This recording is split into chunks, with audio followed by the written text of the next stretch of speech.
Hi, I'm Andrea and I'm just going to show you today how to make this cute little box which holds 3 wax melts, handmade wax melts.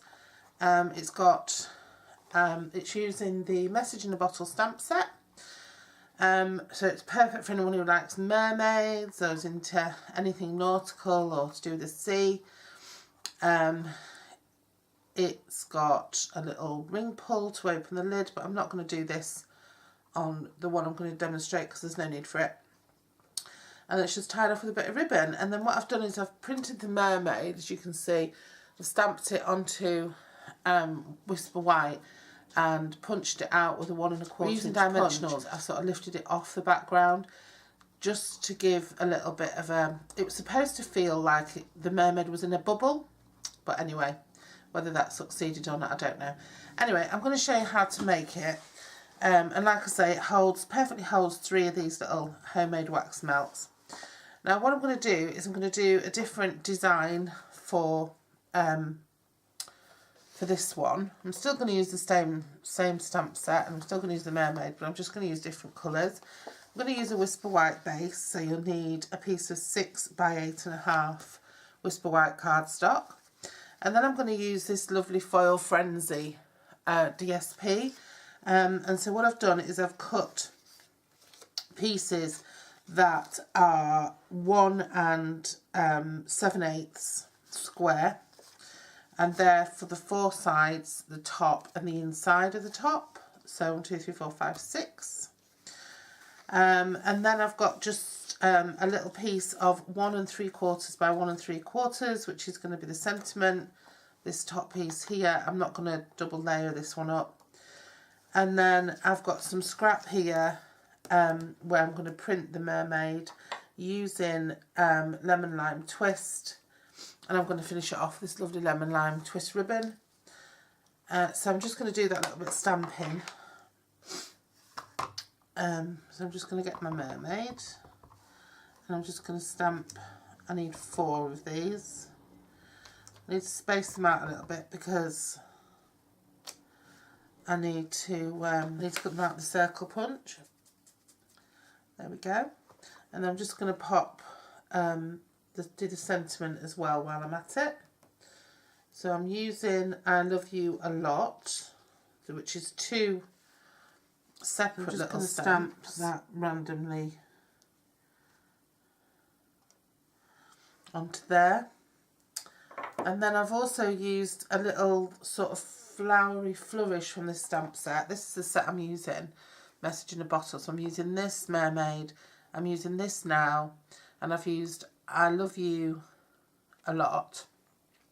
But you can you can use these for to make up different sentiments, which is quite useful. So I'm just going to stamp this again. You notice on these ones, I'd coloured in little bits of the mermaid, so I'm going to do that. And what I'm going to use for that is an aqua marker. These are available from Stampin' Up as well. You just pop water in them, and then you just take up a little bit of ink, and you can just use that to give a little bit of a watercolour wash effect to your stamped image.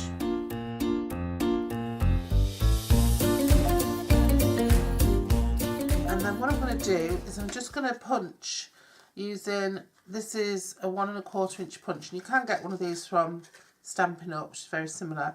I'm not going to even attempt to get it exactly in the middle because I don't mind, because it's this bubble effect I'm looking for. So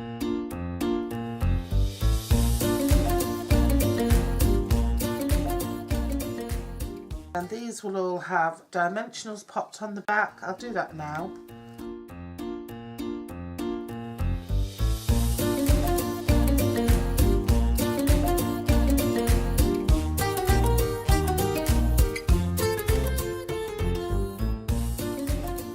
Okay, so I'm just going to leave those at the side for now while we get sorted with a little bit of scoring. So Our box is a 2 by 2 by 2 cube. So we score at 2, 4, 6 and 8. And then on this side we score at 2, on the short side we score at 2 and 4. But up here where we've got this 1/2 inch, we do another 1/2 inch, we do 4.5 inch down to that second horizontal, and then we do the same at 1.5 inches down to that second horizontal. Okay, and that's that's all of our scoring done. As I said, it's a really simple, cute little box. Take some scissors, and obviously this end is going to be our lid, so just cut down that 1/2 inch horizontal there, and then you can get rid of this piece in the corner and do the same on the other side.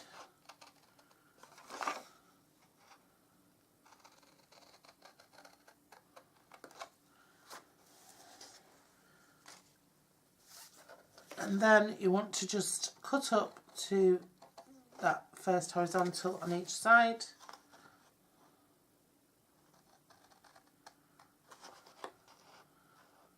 And you can just notch in a little bit or a lot if you want, it's up to you, because that's going to be where your lid flaps down and fastens.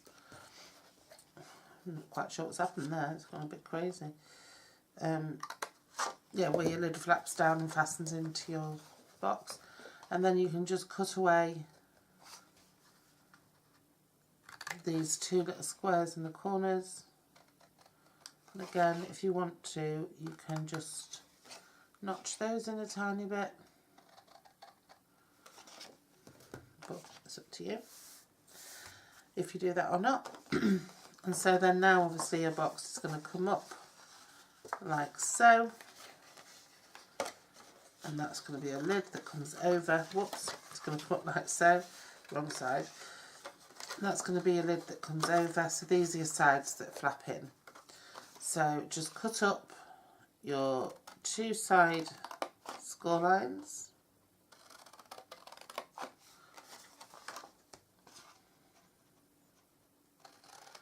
and what you always want to do with the box is you want your nicest, sort of neatest edge at the front. So this will go at the front and wrap around so that you've got a nice smooth finish and you haven't got like joined edges at the front. So what I do is I bring these up, the back 2 in, those up, and then these across so that you sandwich your joins. So what I would do is from the middle flap, I just snip off, I don't know, 1/4 inch or so, 1/2 inch. And I'd also just notch in those corner flaps as well. I mean those middle flaps. All of this notching and trimming is purely personal taste. You don't have to do it. Okay, so that's that. So then you get your bone folder, and then what I'd do is before I assemble the box, I'd attach all my bits and bobs. So you need some Tombow or whatever adhesive you want to use. Take a piece that's not got a hole in it, and I'm just going to pop that on the inside of my lid. Just gives the lid a little bit of extra rigidity, and also if you do decide to put a little loop of ribbon to pull it up with, then that would cover, you'd put your ribbon on first and then you'd cover it with that. And then now you want to think of your sides. So obviously that's the back side. I'll put this one where I got a bit overzealous with the cutter on the back.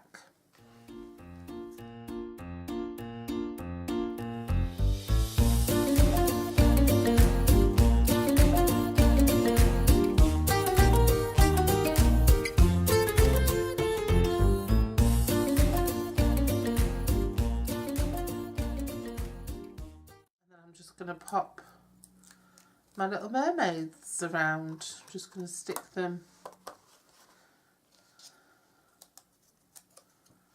back onto the spaces. Doesn't matter if they're straight because they're supposed to be floating around. This would make a lovely little gift box for somebody who loves mermaids, and lots of people do, let's face it. It's useful. I mean, we're doing lots of Christmas, people are still doing lots of Christmas projects and things, but, you know, we don't always give Christmas themed things for Christmas, which is something I keep saying.